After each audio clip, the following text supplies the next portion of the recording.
Hi, my name is Lily and welcome back to my channel, and welcome to my video all about 10 books that you can binge read.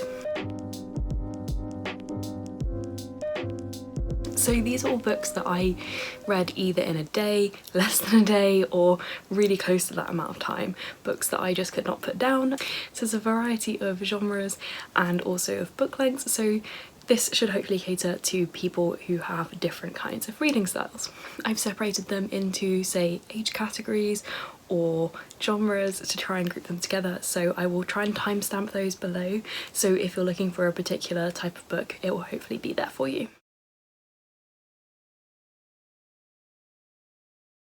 So first up we have literary fiction. The first one I'm going to talk to you about is Kim Ji-young, born 1982. So this is a book all about a woman named Kim Ji-young, and it follows her through her whole life from when her mother is pregnant with her all the way up until when Kim Ji-young has a mental breakdown when she's in her 30s after having married and had a child. It is told through various stories where she experiences sexism and misogyny and how that impacts her life, and it basically tries to show how each aspect of her life is shaped by those things.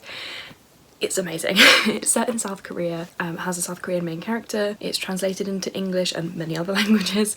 I would highly recommend it. It is a really short read, and I couldn't put it down because you just really want to find out what happens to Kim Ji-young next.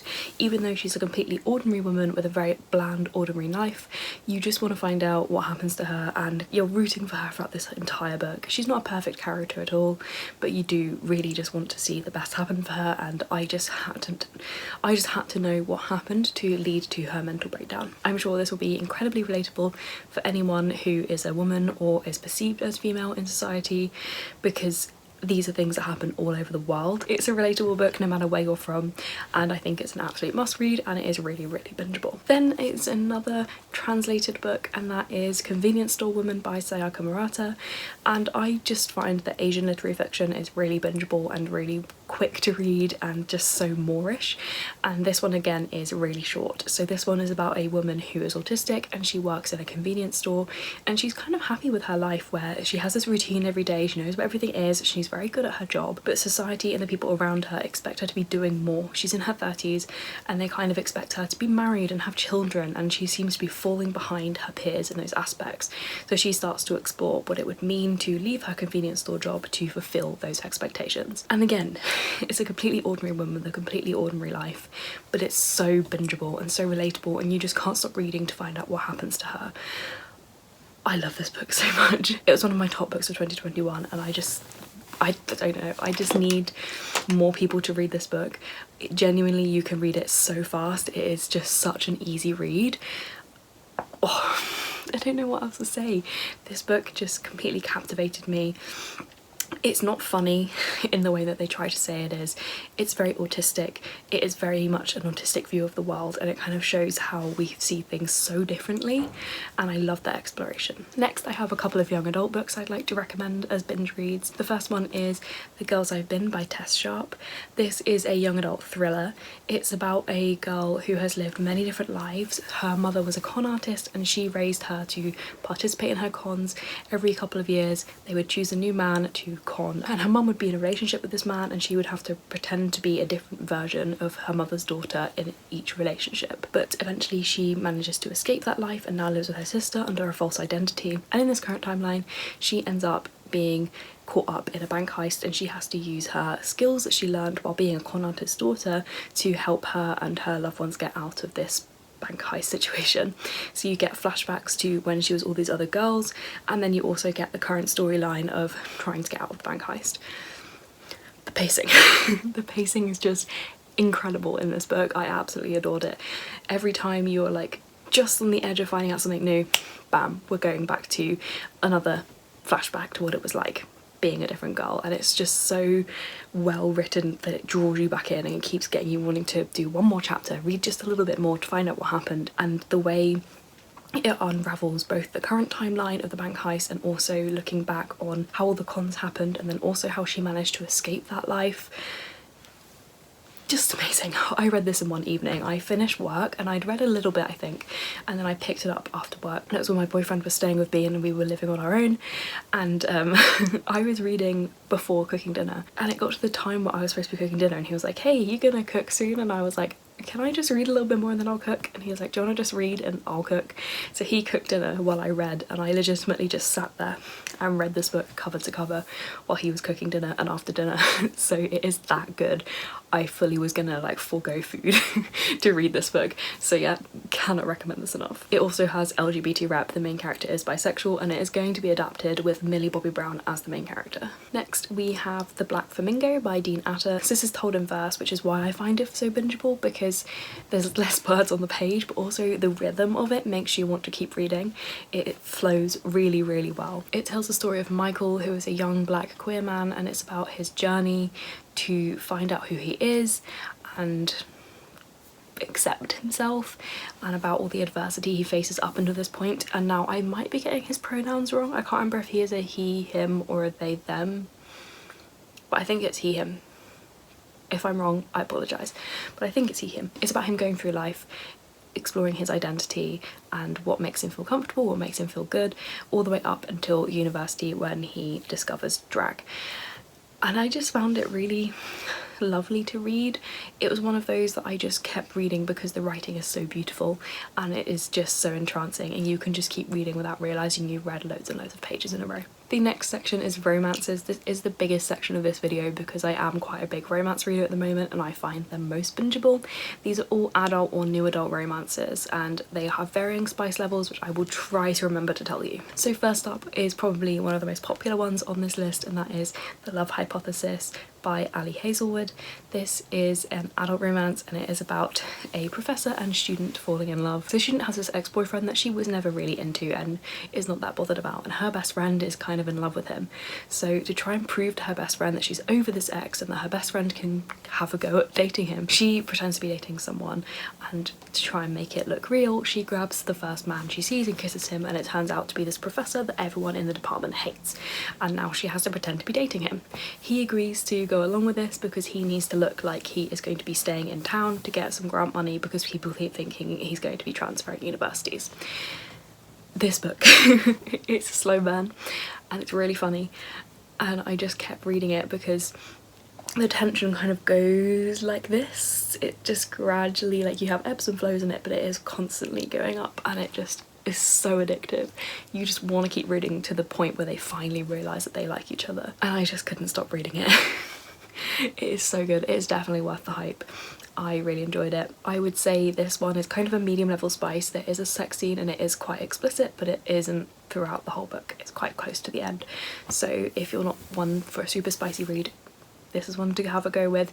It is kind of like chunky-ish for a romance, but it's definitely one that you could read over a day or two depending on how much time you have. Now, I have chosen Actual Age Eve Brown by Talia Hibbert, but honestly any Talia Hibbert romance is completely bingeable. There's different tropes and different lengths of books depending on your preferences. I would say pretty much any Talia Hibbert book is bingeable.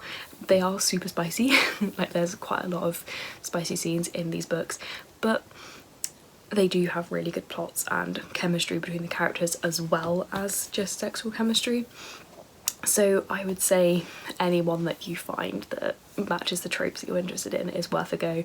Actual Age Eve Brown just happens to be one of the ones that I own in physical copy, but honestly any of them that I've read I've really enjoyed, so highly recommend. Of course, this list wouldn't be complete without Red, White and Royal Blue by Casey McQuiston. So this one, of course, most people have probably read this by now, but just in case you haven't, this one is about the Prince of England and the son of the President of the United States. They have a falling out at a party and the rumour goes around that they hate each other, so their PR companies tell them they've got to pretend to be best friends to better their PR standing, and in doing so they fall in love.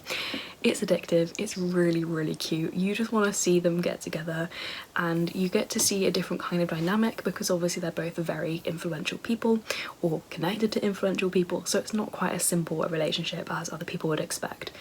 It's quite interesting because it kind of parallels the Harry and Meghan story, but it's still got its own uniqueness, and It's not exactly the same as their story, it just is very interesting, very funny read. I remember sitting and reading this one like Saturday when I had nothing else to do, because I just was rooting for them and I wanted to spend more time with these characters, and that's what keeps you in this book, as you will fall in love with the characters and you want to just spend more time with them. The plot is not particularly pacey, there's not a lot that happens in this book, but the characters really make it, and the characters make it super addictive. Then the final romance is The Spanish Love Deception by Elena Almas. This one, I would say it's a binge read because the tension is intense and you just really want to get to the part where they realise they like each other. This one is about two people who work in an office together. They're kind of office rivals ever since the guy started working in the office. The girl left Spain because of a messy breakup, but she's got to go back for her sister's wedding, and she finds out that her ex that she had the breakup with is going to be going to the wedding with his fiance. So she wants to look like she's put together and tells everyone that she's going to be bringing her boyfriend, but said boyfriend doesn't exist. Then her office rival agrees to go to Spain with her to pretend to be her boyfriend. Oh, this book. So this is definitely one of those that's very hit and miss with people. I rated it 4 stars. If you don't like a slow burn, do not read this book, because it takes well over 3/4 of the book for them to even kiss. Like, it's very, very slow, but it's worth it. And that's what makes it addictive, is you are constantly waiting for them to get together, and it's just so worth the read. It's so worth the tension, and because you're so desperate for them to get together, you just can't stop reading. You want to read one more chapter, you keep thinking you've made it to a scene where they're going to get together and they don't. It just is so worth it. But yeah, this is only one for someone who likes slow burns. It is a very slow book, not a lot happens for the first like 100 pages, so really if you like slow burns, this is one for you, but if you don't bother, because you will hate it. And finally, I have a couple of sci-fi and fantasy recs for you. Of course, I had to include graphic novels in this because graphic novels inherently are quite quick reads, unless they're really chunky. And so I've chosen one that, of course, people on this channel will have heard about before, but I think it's bingeable, so I'm including it, and that is The Adventure Zone. So this is the first book. There's currently 4 books out in the series, and it is the graphic novel adaptations of the podcast by the same name, where a father and his 3 sons all play D&D together. So it is the graphic novel of their D&D campaigns, and it's all. I've never listened to the podcast, but I thoroughly enjoy these graphic novels and they're some of my favourites. I think they're bingeable purely because you just don't know what's going to happen with this lot. They don't really know what they're doing when it comes to D&D, especially in the early volumes of the graphic novel, so you get some really unexpected twists. They're very, very chaotic and I just love them. And it's one of those where it's such an easy read and it's such a fun read that you kind of want to stay in the world, and I find that when I read one, I want to binge read the rest of the series. So this is one that I would say if you really want to get into graphic novels, it's a really good start. If you like D&D, I'd also really recommend it. It is such a good fantasy graphic novel. And finally, we've all heard of The Martian by Andy Weir, but have you read Project Hail Mary? So I could only really include one because I didn't want to include 2 books by the same author when there's only 10 books on the list. Project Hail Mary is the most recent book by Andy Weir, and if you liked The Martian, you absolutely have to read this book. So this one is about a man named Ryland who wakes up on a spaceship in the middle of deep space, knowing that he's there on a mission, but he can't remember what it is, and his crewmates are all dead. We follow him as he recovers his memories, tries to figure out what he's supposed to be doing and how he's supposed to be doing it. And it is just so funny, so addictive because you don't know what's happening and you want to know what's going to happen. And I honestly, the more I talk about it right now, the more I want to read it. I might reread it this month. My brain. But anyway, yeah, this is super bingeable because there's a lot of tension and there's a lot of reveals and plot twists, and the character in this book is so likeable, you want to stay with him. I would say the audiobook especially is really bingeable. I found that I would listen to the audiobook while I was doing something else. I have read this physically only. I have listened to parts of the audiobook as well, and I found myself getting carried away listening to the audiobook and wanting to continue whatever it was I was doing so I could listen to more of the audiobook, because Andy Weir's writing is just so enchanting. Like, you just have to stay in the book. You just need to know what's going to happen next, and it's just so addictive. His pacing is really well done, and I find his chapters are really good as well because they end at just the right point that you really want to read the next one. So cannot recommend this one highly enough. Same goes for The Martian, but not for his book Artemis. If you really want a bingeable sci-fi, The Martian and Project Hail Mary are really, really good ones to go for. So those are my bingeable book recommendations. If you have any for me, let me know down in the comments. I love hearing more about bingeable books. I am a big binge reader. That's how I read a lot of books in a month. So yeah, let me know if you have any other recommendations. And I think my lamp just came on while I was filming that, but we'll go with it. So thank you for watching. If you like this video, please give it a like and consider subscribing to see more content from me. All of my social media links are down in the description below. If you'd like to leave me a comment to let me know you are here, leave me a flamingo emoji in the comments below. Thank you again for watching. Bye!